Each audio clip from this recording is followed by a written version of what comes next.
Hello అండి. ఇవాళ మనం మహారాష్ట్ర యోధుడు, మహాభక్తుడు, గొప్ప ధైర్యవంతుడు, దేశభక్తి కలిగిన వాడు ఛత్రపతి శివాజీ మహారాజ్ గురించి తెలుసుకుందాం.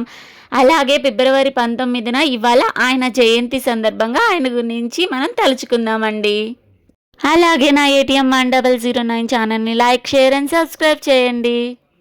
ఛత్రపతి శివాజీ మహారాజ్ భారతదేశ చరిత్రలో అత్యంత ధైర్యవంతుడు, తెలివైన యోధుడు, స్వరాజ్య స్థాపకుడు. ఆయన 1630 ఫిబ్రవరి 19న మహారాష్ట్రలోని శివనేరి ఫోర్ట్లో జన్మించారు. తండ్రి పేరు షాహాజీ భోంస్లే, తల్లి పేరు జిజియాబాయి. జిజియాబాయి భక్తి, ధైర్యం, దేశభక్తి విలువలను చిన్నప్పటి నుంచే శివాజీకి నేర్పారు.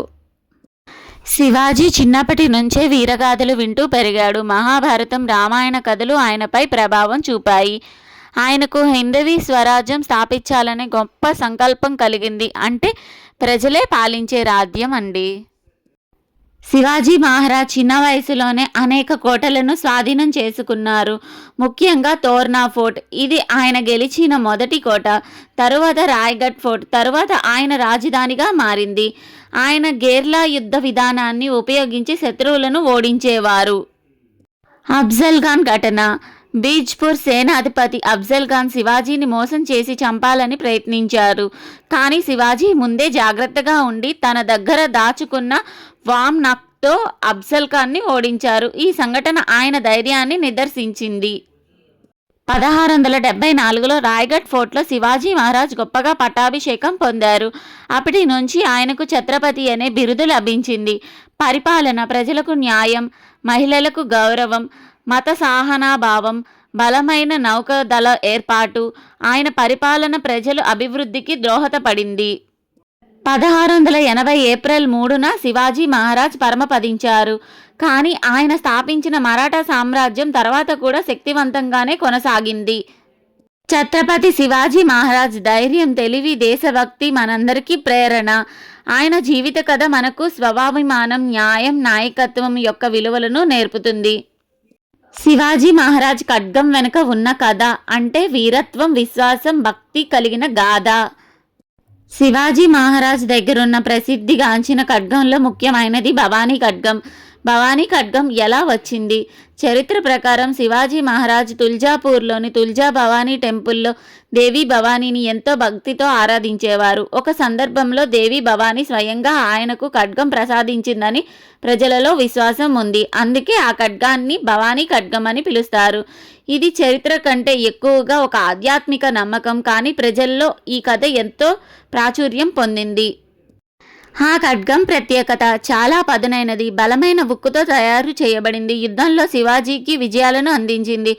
అఫ్జల్ ఖాన్తో జరిగిన యుద్ధంలో కూడా ఆయన ఆయుధ చాతుర్యం, ధైర్య ప్రధాన పాత్రలు పోషించాయి. అయితే అప్పుడు ఆయన వామ్నాక్ కూడా ఉపయోగించారు. వామ్నాక్ అంటే పులిగోరు ఆకారంలో ఉన్న ఆయుధం. శివాజీ గేర్లా యుద్ధ విధానంలో వేగంగా వ్యూహం ముఖ్యమైనవి. ఖడ్గం ఆయన వ్యక్తిగత ధైర్యానికి ప్రతీక. శత్రువులపై ఆకస్మిక దాడులలో ఇది కీలక పాత్ర పోషించింది. భవానీ ఖడ్గం గురించి కథలలో, ప్రజలలో విశ్వాసాలు ఎక్కువగా వినిపిస్తాయి. కానీ చరిత్రకారుల మధ్య దీనిపై భిన్నాభిప్రాయాలు ఉన్నాయి. అయినప్పటికీ శివాజీ మహారాజ్ ఖడ్గం ఆయన వీరత్వానికి శాశ్వత చిహ్నంగా నిలిచింది. ఈ కథ సారాంశం: శివాజీ మహారాజ్ ఖడ్గం వెనుక ఉన్న కథ ధైర్యం, భక్తి, స్వరాజ్య సంకల్ప కలయిక. అది ఆయుధం మాత్రమే కాదు, ఒక యోధుని ఆత్మవిశ్వాసానికి ప్రతీక. శివాజీ మహారాజ్ ఎప్పుడూ అన్యాయానికి ఎదురు నిలిచారు. ఆయన ఖడ్గం శక్తి మాత్రమే కాదు, బాధ్యత కూడా. శివాజీ మహారాజును ప్రజలు గౌరవంగా ఛత్రపతి అని పిలిచేవారు. ఆయనను హైందవీ స్వరాజ్య స్థాపకుడు అని కూడా సంబోధించేవారు. శత్రువులకు ఆయన సింహం లాంటి వీరుడిగా పేరు పొందారు. ప్రజలు ప్రేమతో ఆయనను రైతుల రాజు అని పిలిచేవారు. ధైర్యం వల్ల ఆయనకు మహారాష్ట్ర కేసరి అని బిరుదు కూడా వచ్చింది.